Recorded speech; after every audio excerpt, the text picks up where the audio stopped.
Hey, Illinois fans, Orange and Blue News back with another podcast. And this is Doug Bouchon, publisher, John Supini, columnist and longtime beat writer for the Fighting Illini.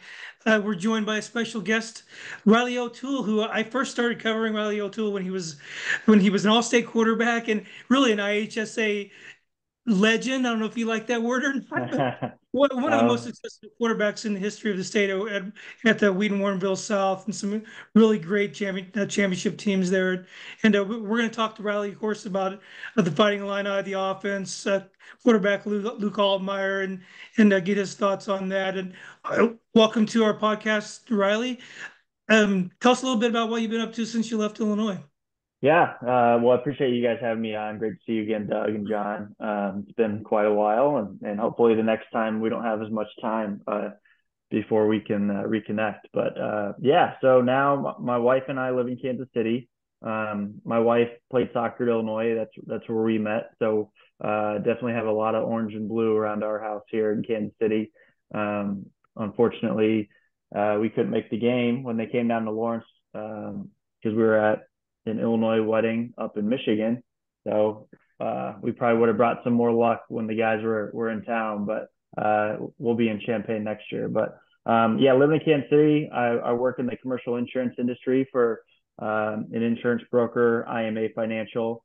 It's been great. We've been here a little over 2 years, and way back when I was born in Kansas City, Missouri, and so it's kind of come full circle. My parents are down here, and two of my three older siblings are down here as well.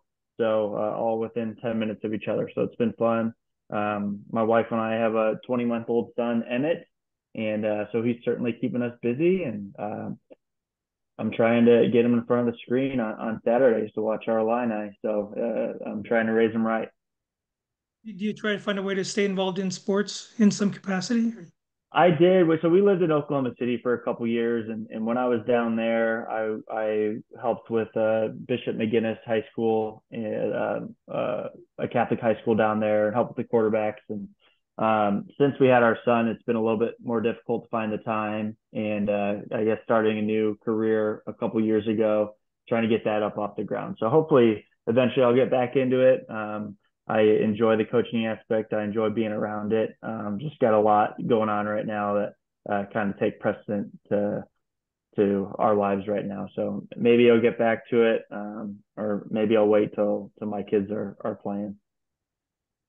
Riley, it seems like Coach Bielman's got the program, got some momentum rolling with the program after a bowl game last year, a January 1 bowl game, essentially. Off to a little bit of a slow start this year, but there's a string of winnable games now.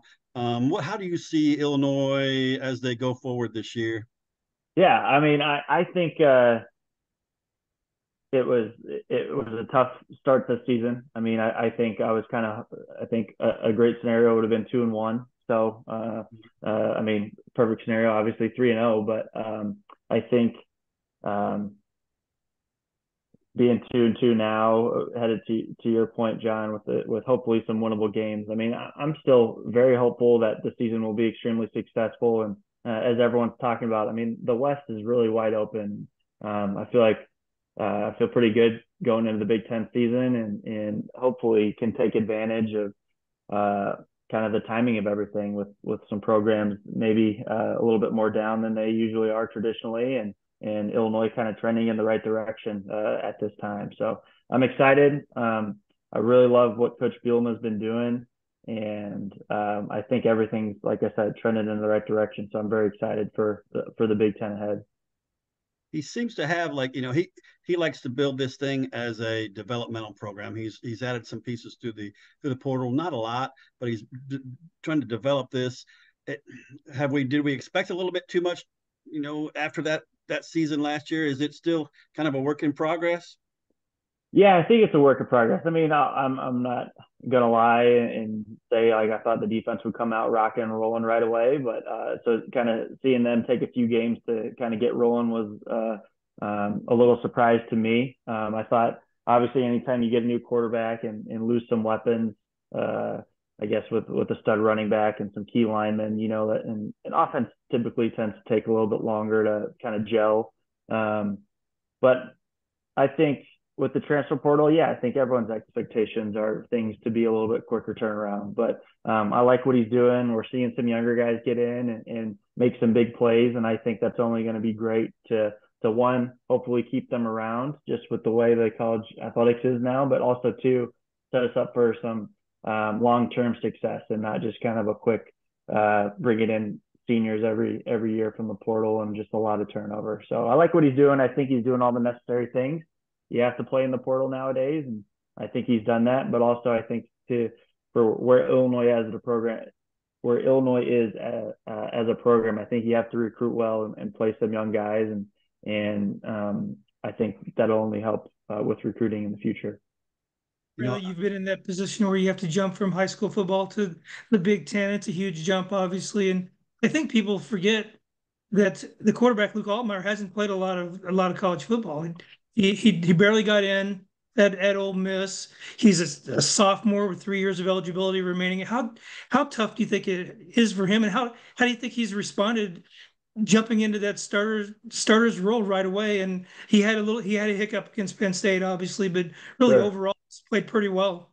Yeah, I mean, I've always been well, not always, but since he came to Illinois and from game one, just love his toughness. Seems to be maybe not the most vocal leader, but just a good leader. Maybe a more lead by example guy. Love his arm talent. He's obviously athletic, but I'm a huge fan of his, and I think, I mean, just reflecting on my career and kind of what I can relate to him is, I mean, I think when a lot of people look at my career is they may say I played quite a bit, but also like when you're playing at the ends of games like he did at Ole Miss, or you're not really getting the starts, getting the reps in practice, it does take some time to kind of get used to being a starter. So I definitely feel for him. I tough game out there against a big opponent when the defense played great and really kept us in the game for 3.5 quarters, and I think he bounced back great last week, and I think just seeing that Bielema called him the night of Penn State and just assured him how he feels about him, I think it just speaks to kind of how good of a leader Bielema is and how just good a feel he has as a coach to instill some confidence in a guy that like to your point hasn't started a ton of games. There's gonna be some lumps. So I'm a huge fan of Altmaier. I think he's only going to get better and better.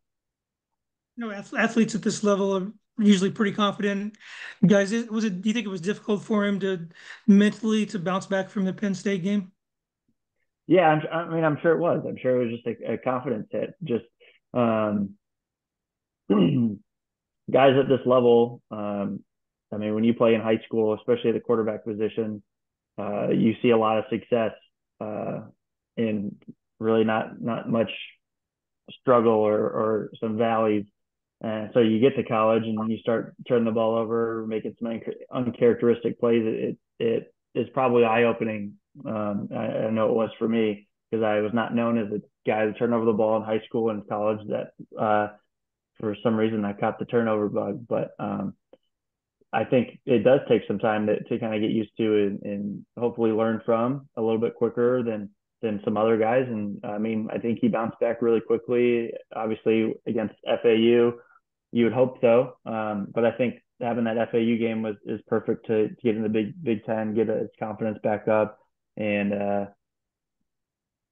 play well going into Big Ten play. Reilly, it seems like they've had to lean on Luke a lot more than I thought they would have. I mean, he's had to make a lot of plays here in the first 3 or 4 games because the running game has struggled so much. What do you see on the offensive line, and where do you think they can go, and how far can they improve this year to really get that running game going against Power 5 competition?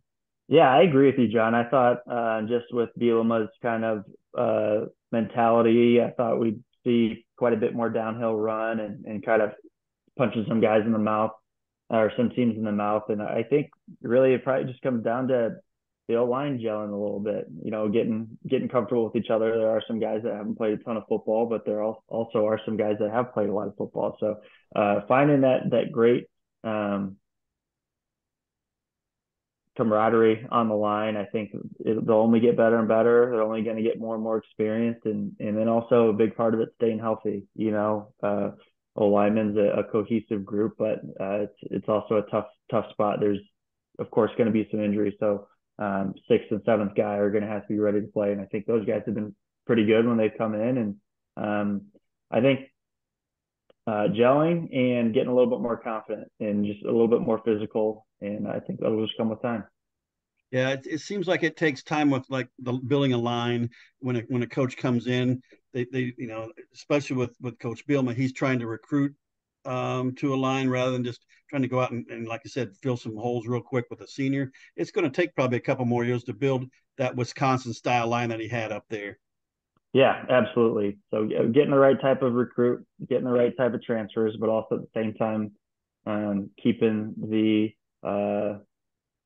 guys that have committed to your program and committed to taking Illinois to the next level, making sure those guys have their opportunities and are always getting better, getting stronger, getting reps, getting experience. So I mean, it's tough to be a college coach in today's landscape. I will say that for sure.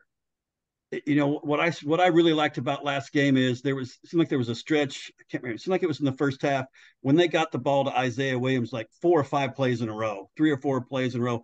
And that kid's got to have the ball, doesn't he? I mean, just figure out a way to do it. But I guess you're doing it at a time when everybody knows you're trying to get it to him. Yeah, absolutely. I think I mean, was it the Kansas game? He didn't have a touch for 20 plays. Yeah, and I don't think that can happen. Obviously, you don't want to force it to someone, but also the same guy like a guy like that. Yeah, maybe you do try and force it to him a little bit. He's so good with the ball in his hands. Maybe it's just a little bubble screen. Maybe it's those jet sweeps.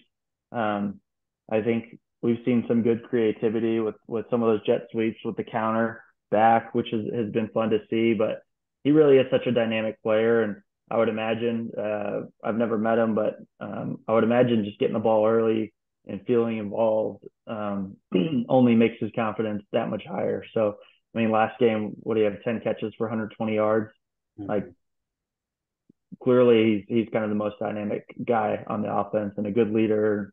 And so I think a guy like that, you get him 2 or 3 touches in the first 15. Scripted plays of the game. Just got to find a way. I mean, we had a guy like that, AJ Jenkins, back my freshman year. He had that incredible year. It was that same exact way. Maybe get him just a little drive route across the middle. Just get the ball in his hands and kind of get him involved in the game that way. And hopefully going forward, they continue to get him heavily involved. Reilly, what do you make of the scheme under Barry Lenny Jr.? He had a really dynamic offense at UTSA, and that's why Brett Bielema brought him to Illinois. And there's an age-old debate whether you win with Jimmys and Joes or you win with X's and O's. And of course, offensive coordinators, if you call a play and it works, you're a genius. And if they don't execute and it doesn't work, you don't know what you're doing. So, yeah. What do you make of the scheme and the identity? And do you like the direction that Lenny's going with this? Yeah, I think so. I mean, I think the obvious thing is you'd like to see the run game get going a little bit more. And but I've sat in my fair share of offensive meetings and years of GA, so even behind the scenes with the coaches. And I mean, there also is something that if the run game's not going, you can't just keep pounding it and set yourself back behind the chains. It's really tough to be 2nd and 11, 2nd and 9 consistently. So I know everyone wants a good run game, but we just got to get the big boys up front, creating some holes, and he's trying to be creative. So to answer your question, I do like what he's doing. I do like his scheme. I think he's just trying to figure out what works for the guys that they have, and I mean, and trying to make the most of it. So and also Luke's first year in his system, getting more confident with Luke getting more confident with coach. And I'm sure as time goes on, they'll lean on each other even more. What plays do you like this week? Maybe you don't feel as confident making these reads, or maybe as time goes on, Luke, they give a little bit more leeway to Luke to make some checks with the line of scrimmage, and which also takes a ton of creativity and kind of weight on your shoulders off the offensive coordinator when you can have some confidence in the quarterback to get out there and maybe they don't come out in the look you're expecting, so the quarterback can check to run, or if they're filling the box, check to pass, that type of thing. You can make a pretty strong case, and I actually did when writing about the game, that the in-game adjustments made by Barry Lunny are the reason why they really came back in that game. He saw that they couldn't pound it on the inside zone Right. plays. He spread them out a little bit. He sped them up, went a little bit up tempo. My question is, from your experience, how much does the head coach influence play calling? Coach Bielema, he comes from the running game background in Wisconsin and Arkansas. That's been kind of his deal. Do you think Lunny has free reign to call the plays and run this scheme that he wants to run? Yeah, I think so. And I think a lot of that is their comfort with each other. I'm sure Bielema gets on the phone and maybe before a drive, let's if we can, let's get the run game. I mean, I'm sure with different tone and all that stuff, but let's really force the run game this drive, or like maybe not specific plays, but maybe like let's go up tempo here, let's mix it up. I mean, really, it's um, you don't really, there's no way to know. Obviously, there's some coaches that are very well known to be calling the plays like Lincoln Riley and offenses like that. But I would be surprised if Bielema has significant say in calling plays other than just kind of generic, like let's try and get the run game back on track this drive, so we can get play action pass going and set the tone, make the drive longer. We need to give the defense a break. Let's get a couple first downs, those types of Maybe comments. when to go for it on fourth down. Yeah, exactly. Yeah. You're gonna. Yeah. If we get to this yard line, we'll give you. If we're 4th and 5 or shorter, we're gonna go for it. So then that helps.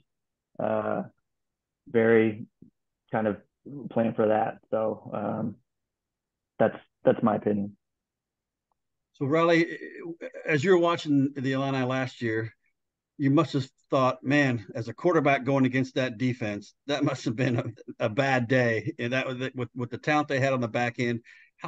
What would it have been like to play against that defense? And did we kind of underestimate their value going into this season? Everybody thought this defense was just going to, like you said, just keep rolling.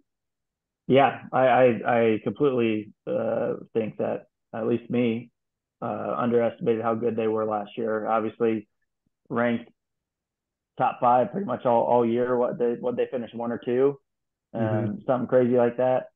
Which yeah, you can argue the Big Ten offenses. The teams we were playing, Iowa offense was not very prolific. But I mean, I think they just kind of really had the perfect storm. They had DBs that could lock up, and you can play press man and kind of hold your ground with Johnny getting after the quarterback, and those guys on the D line. I mean, if you can get home with the 4 down, or maybe even bringing 5, it's kind of a recipe for success. And I think that's what we saw last year. Kevin Havin with that deep safety on the back end to kind of clean up some softer throws that the quarterback inevitably had to make because he's getting pressure. You have to get the ball out of your hand, and they're playing man-to-man defense, and so it's a tough recipe, and you see the success. And also, I think when the DBs do get beat, you see some bigger plays because the guys can kind of run away from the DBs. But I think it's kind of a high risk, high reward, and you got to have the right guys. And I think last year that they certainly had the right guys and had a little more depth. And this year might be a little bit more thin, but it's nice to see some of those young guys, especially in the secondary, come out and make some plays. And I think that just shows an extremely promising next few years. It does seem like there's some youth there that can really step forward here in the next couple months here and in the next years. Right. Yeah. And even, I mean, of course you don't want injuries, but just keeping fresh bodies out there too. They're playing press man and running all over the field. It's exhausting. And I mean, the D line, I think that's probably our deepest position, right? We're kind of rolling bodies in there quite a bit and keep those guys fresh. So we can get pressure with the guys with the hand in the dirt and have some DBs that can kind of stay in front of these receivers for maybe half a second longer. I see some success in the future. And I think just with your point earlier, John, with our schedule coming up. I mean, I was kind of more excited to watch our defense against Penn State as I was against Kansas. Kansas's quarterback, he Mhm. makes he makes Johnny miss, runs around, and I mean, it's tough when you're playing man-to-man defense and you can't. It's just impossible to guard a guy for that long. So versus a guy like Penn State, who's more of a traditional Aller, more of a traditional kind of drop back guy and not necessarily going to pull down and run. I like our defense against a quarterback like that more so than the guys that can kind of pull it down and beat you with their legs, like Toledo had as well. I think Vegas had Illinois as, I think the over under on wins this year was 6.5. They got 2 right now. They got what, 8 games left. Do you still see them? Do you think they can get to 7? Do you think they can beat the spread, or where do you think they fall on that over under? I think so, but I also am just an extremely optimistic fan. I just regardless of what team, even with our Bears, I just would rather be optimistic about a team. I just don't think it's very fun to be glass half empty, with anything. But I think they can, and I sure hope they do, and I expect them to. I think the schedule is probably the most favorable it's been since I can remember. So if there's a time to get to Indianapolis, this is the year, especially before there's a realignment. So let's hopefully they put it together and just continue to get better each week. So Kudos for having the courage to bring up the Chicago Bears. But Yeah, Illinois yeah, travel, but especially when you live in Kansas City. yeah. Well, so I tell people all the time when we moved to Chicago to Wheaton from Kansas City, I always say it's a lot more fun to be a Chiefs fan up in Chicago, just being kind of different. But now it's like everyone's Chiefs fan down here, so I don't feel much different. So um, I'm certainly I always say Chiefs 1A, Bears 1B in my fandom. It's nice that they're on separate conferences, and um, I was kind of hoping for a little bit closer game this past week. well, Illinois travels to Purdue on Saturday, 2:30 kickoff. Were you a little bit surprised to see a team known over the years for the air raid offense, throwing the ball around 40, 50 times? Were you surprised at all to see them take a chance on a young defensive coach like Brian Walters?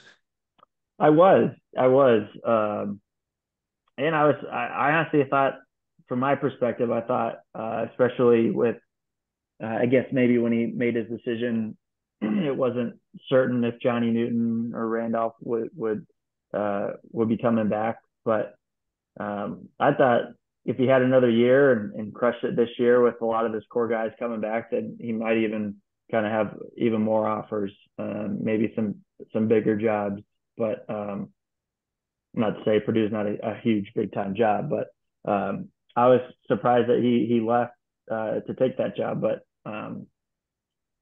I think Purdue, maybe just with um, Brom there and then just lighting up the scoreboard, maybe they're like, all right, we've had a great offense and not a great defense for the last 6 years or so. Let's try and get a defensive guy in here and hopefully we can put up some points. Maybe that was their thought process, but I was a little surprised with just Purdue's tradition. Riley, What do you think are some keys for Illinois for Saturday? I think, I mean, the kind of cop out easy answer, but I mean, it's just the best way to see if you won the game or not is the turnover battle. I think they can get some turnovers on defense, which we haven't done a ton of this year. Hopefully, can start causing fumbles, strip sacks, all that kind of stuff. So that, and then get the run game going. It just, especially with Luke, he's doesn't have a ton of experience. So anytime you can get the run game going, it's just easier for every single quarterback. Have that run game, get to 2nd and 5, get to 3rd and 2. It just makes the game so much easier. You get to play action pass. You can take some shots downfield. I'm not telling you guys anything you don't know, but it's just I really hope they start kind of getting some confidence in the run game, get the O line some confidence and start going downhill a little bit. And that's what I like to see: run game and kind of turnovers. Luke or Reilly, when you look back on your career, what's your favorite game? What's your favorite win? I would say Penn State, my senior year. Northwestern, obviously, really fun game, but I think Penn State because one, I didn't start that game, but like kind of didn't go into expecting to play really, and ended up going in right before half, and we all know the story. But also it was senior day. There was like 9,000 fans there. And so it just kind of felt like it was us against the world, and nobody expected us to win, and we pulled it out. So then going into Northwestern, we were confident, and I feel like that Penn State game was certainly a highlight. All right, I guess we can wrap it up. Reilly O'Toole, thanks so much for coming. And one of our favorite Illini players to cover over the years. Always great to see you again and talk to you, Reilly. And good luck to you with in all your endeavors there in KC. For Orange and Blue News is Doug Bouchon along with John Supini. Follow us on Twitter at Illinois Rivals and subscribe at illinois.rivals.com. Until next time, thanks a lot, Illini fans. Thank you, guys. Thanks, Reilly.